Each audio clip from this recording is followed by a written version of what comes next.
Assalamualaikum warahmatullahi wabarakatuh. Nama Mas Arif Aldivian, NPM 1711100244, jurusan PGMI UIN Raden Intan Lampung. Saya akan mempresentasikan hasil diskusi dari kelompok kami, yaitu mengenai energi listrik dan penghematannya. Yang pertama yaitu arus listrik. Nah, di sini arus listrik, dalam setiap arus listrik terdapat kutub positif dan kutub negatif. Jika kedua kutub dihubungkan dengan kabel, maka akan menghasilkan arus listrik. Nah, di sini arus listrik adalah aliran listrik pada rangkaian tertutup yang mengalir dari tempat yang berpotensi tinggi menuju tempat yang berpotensi rendah. Tempat yang berpotensi tinggi disebut kutub positif dan tempat yang berpotensi rendah disebut kutub negatif. Selanjutnya rangkaian listrik. Nah, di sini ada rangkaian listrik. Rangkaian listrik adalah suatu hubungan sumber listrik dengan alat-alat listrik lainnya yang mempunyai fungsi-fungsi tertentu. Contohnya alat listrik sering digunakan dalam rangkaian listrik sederhana. Berdasarkan susunan hubungan alat-alat listrik, maka rangkaian listrik disusun dengan 3 cara, yaitu rangkaian seri, rangkaian paralel, dan rangkaian campuran. Nah, saya akan menjelaskan satu persatu mengenai rangkaian listrik. Yang pertama yaitu rangkaian seri, yang mana rangkaian seri adalah rangkaian alat listrik yang disusun berurutan tanpa cabang. Nah, di sini ada gambar rangkaian seri berdasarkan contoh rangkaian serinya.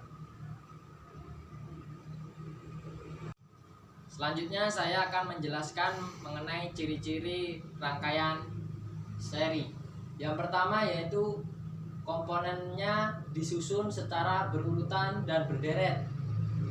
Yang kedua, arus listrik mengalir tanpa melalui cabang.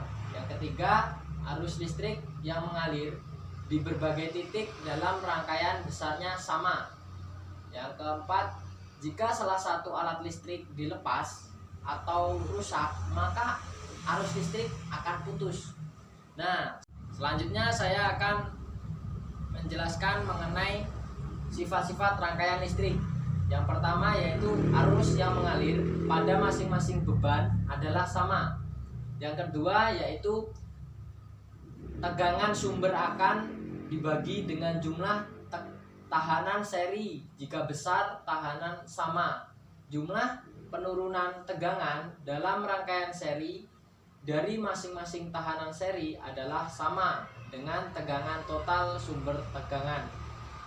Yang ketiga yaitu banyak beban listrik yang dihubungkan dalam rangkaian seri. Tahanan total rangkaian menyebabkan naiknya penurunan arus yang mengalir tergantung pada jumlah besar tahanan beban dalam rangkaian.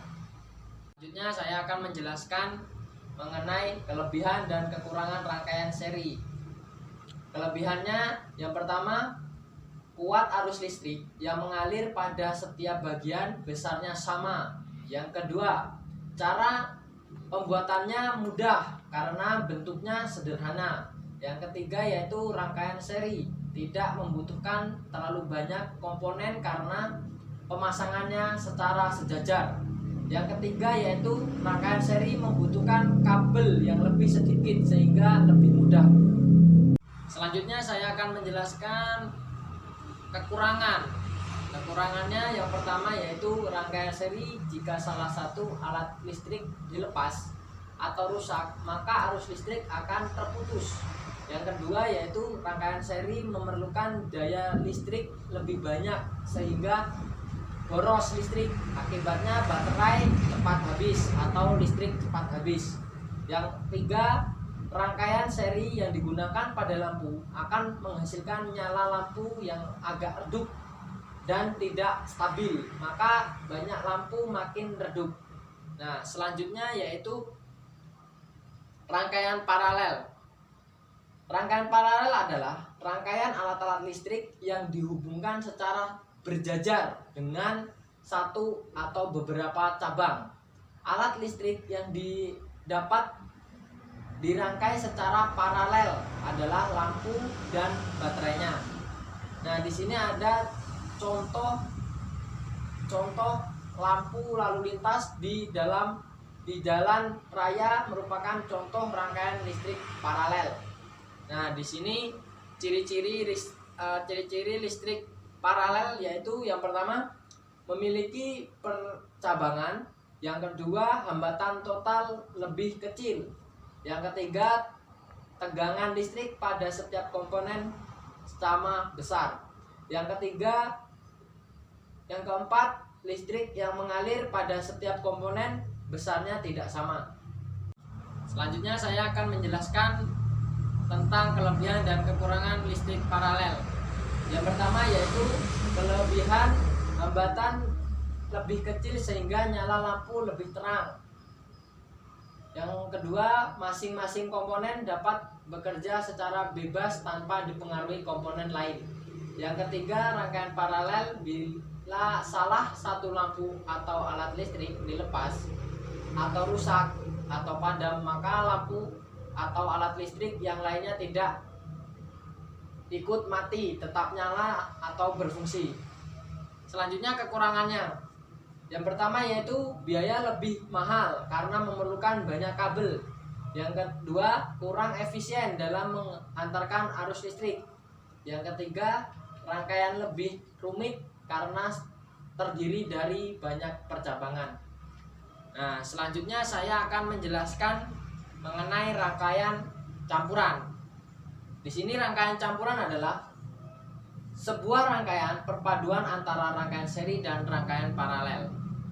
Nah, di sini ada kelebihan dan kekurangan rangkaian paralel. Yang pertama yaitu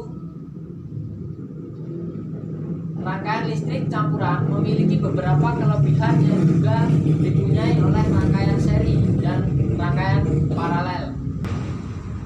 Yang selanjutnya kekurangan rangkaian campuran.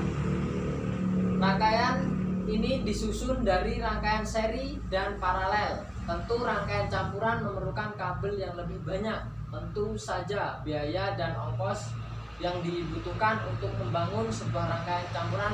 Selanjutnya saya akan menjelaskan tentang energi listrik. Yang mana energi listrik itu adalah energi utama yang dibutuhkan bagi peralatan listrik. Energi tersimpan dalam arus listrik dengan satuan ampere dan tegangan listrik dengan satuan volt. Dengan ketentuan kebutuhan konsumsi daya listrik dengan satuan watt. Energi yang dihasilkan dapat dari berbagai sumber seperti air, minyak, batu, angin, nuklir, matahari, dan lainnya. Selanjutnya saya akan menjelaskan mengenai penggunaan energi listrik haruslah dipergunakan sehemat mungkin dengan cara memakainya seperti sesuai dengan keperluan atau mencari alternatif lain sebagai pengganti energi listrik. Cara untuk menghemat energi listrik diantaranya adalah menggunakan listrik seperlunya. Misalnya pada saat menghidupkan televisi atau radio, kita tidak membiarkan tetap hidup sementara kita sudah tidak menonton. Selanjutnya menggunakan lampu dengan daya yang rendah sesuai kebutuhan.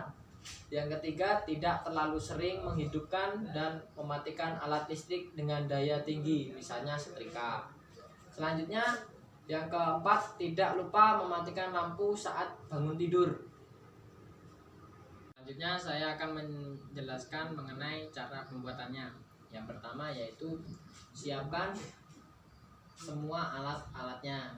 Yang kedua, letakkan papan rangkaian, pasang batu baterai di tempat yang telah disediakan.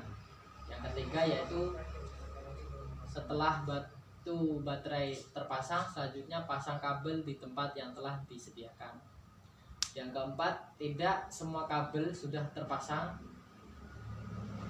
Tekan saklar ke bawah untuk menghidupkan lampu.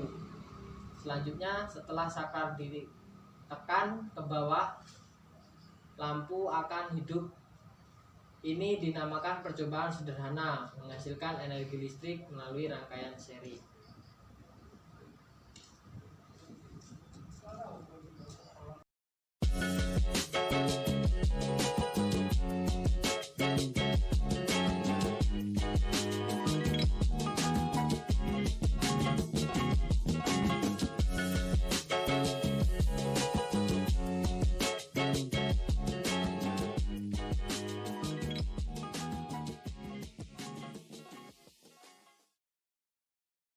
Mungkin itu saja yang bisa saya sampaikan. Jika ada kekurangan, saya mohon maaf kepada Allah.